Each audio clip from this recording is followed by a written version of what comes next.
someone who's 235 pounds, I put a lot of stress on my feet. And so I really want to find the best shoe that works for me. Obviously, train for marathons. You go through a lot of shoes, but some of us don't have a ton of money to spend on shoes. So I'm always looking out for deals that work well in a reasonable budget. And sometimes these shoes just keep getting more and more expensive. So there are two things I look for a shoe: is how much money is it, and how many miles can I put on it? Because obviously you want to get the most out of you can from your shoes without hurting yourself. And I've really crossed that line several times where I put way too many miles on that. So take this with a grain of salt. This is just my rule of thumb I've come up with in the last several years to be able to find good shoes that also aren't breaking the bank. So the two brands that I've been running consistently in over the last 2 years are Nike and Hoka. And the two series that I have just gone back to the well on is the Nike Run Swift series and the Hoka Clifton series. So I'm working on my fourth pair of the Nike Run Swift series, and I just bought my third pair of Hoka Clifton. These are the Hoka Clifton 10s, and they're $155. That's how much they were being listed at Tri-State, and that's a lot of money for a pair of shoes. But we'll get into what I did to try to find a good deal on those, because I can't just blow $155 on shoes every single time I need to buy shoes. So I want to evaluate two things when I'm going to buy shoes: was how many miles can I put on it, and how much money is it? So a couple of stats that kind of help guide my thinking. It just depends on the training season that you're in.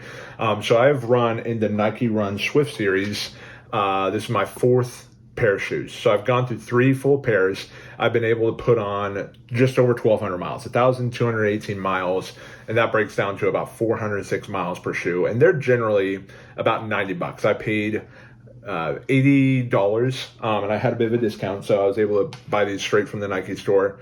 $80 for these pair of shoes, and I'm already closing in on 300 miles on this shoe.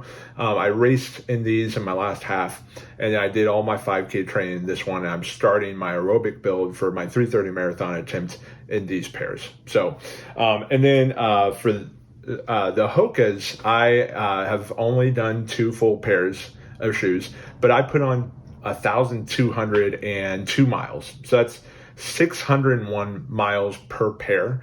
So these, the Hoka Clifton 9s have really served me well. So really, you've got to ask yourself, what do you want out of your shoe? Do you want longevity? So there's going to be a lot of miles that I'll be putting on these next shoes for this next build, because my 12 to 16 week training block for the next marathon is going to be hundreds of miles, and I don't really want to just churn and burn through a bunch of shoes. So generally I'll opt for the Hokas for these long training blocks.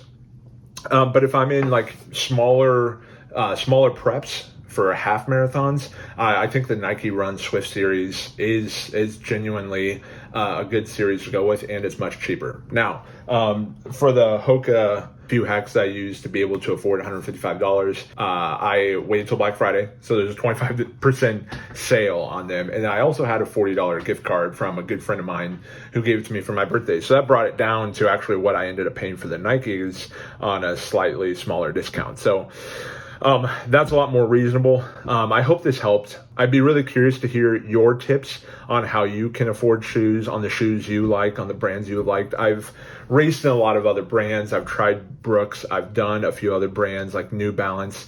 And so I'm always down. I really just want a comfortable shoe that can take a beating over hundreds of miles and still be a really solid shoe. I find that Hokas are generally going to be better in the long term if you're trying to put on a lot of miles, but they're also really expensive. So you just got to be smart with what you're looking for. So let me know in the comments what brand you really like to run in, and also some of the deals that you found. Maybe you find other ways to find deals on shoes. So let me know. I'm always on the lookout for new shoes for better deals, so that way we can keep this running habit affordable. If you really want to follow along for the 3:30 marathon build, I'm just starting my aerobic build. I'm a week in.